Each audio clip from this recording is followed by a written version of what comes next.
ഈ കാട്ടിക്കൂടിയൊക്കെയാണ് പോണ. Tiger hill ട്രക്കിങ്ങിലാണ് ഞങ്ങളിപ്പോൾ ഉള്ളത്. കുറേ നടക്കാൻ തുടങ്ങിയിട്ട് കുറേ റോട്ടിൽ കൂടി നടന്നു. ഇപ്പം ഒരു സ്റ്റീപ്പായിട്ടുള്ള ഇതിൽ കൂടി കയറിക്കൊണ്ടിരിക്കുക.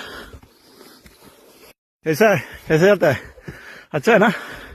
अच्छा एक्सपीरियंस है ना? रुको मत जा, कंटिन्यू रुकने का नहीं है. जाओ keep going. കുറെ കയറി വെച്ചിട്ട് റെസ്റ്റ് പ്ലേസ് എത്താറുണ്ട്. ചെറിയൊരു റെസ്റ്റ് പ്ലേസ് എല്ലാവരും സൈഡായിട്ട്. 15 കിലോ ഉള്ള ബാഗും തൂക്കിയിട്ടുള്ള യാത്ര കേട്ടാ. ഇപ്പൊ എത്ര കിലോമീറ്റർ? ഇപ്പൊ എത്ര പോയി താഴെ പോയ. ഇത് ദുബായിൽ നിന്ന് വീട്ടുകാരറിയാണ്ട് വന്ന മലയാളിയാണ്.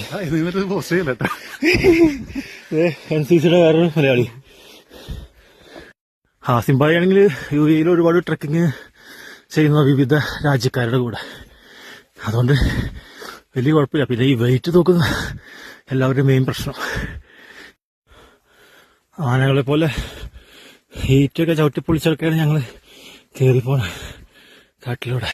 കാലത്ത് 6 മണിക്ക് സ്റ്റാർട്ട് ചെയ്താ 9 ആവാറായി. എന്നിട്ട് എത്തിയിട്ടില്ല സ്ഥലത്തേക്ക്. അങ്ങനെ അവിടെ എത്തി.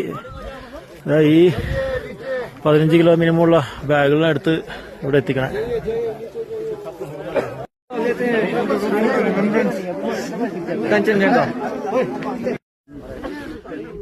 ഇതാണ് ടൈഗർ ഹിൽസിൽ നിന്നുള്ള വ്യൂ.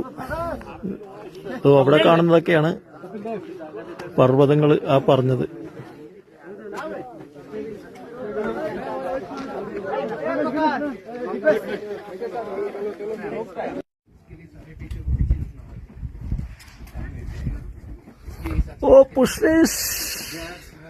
ട്രയൽ ട്രക്കിംഗ് ഒക്കെ കഴിഞ്ഞ് വന്നപ്പോൾ അടിപൊളി മട്ടനും കൂട്ടിയ ഒരു അടിപൊളി ഭക്ഷണം. ചോറ് ഞാൻ ഒഴിവാക്കി, വൈറ്റ് റൈസ് ആയതുകൊണ്ട്. ബാക്കി എല്ലാ വെജിറ്റബിൾസ് ഉണ്ട്.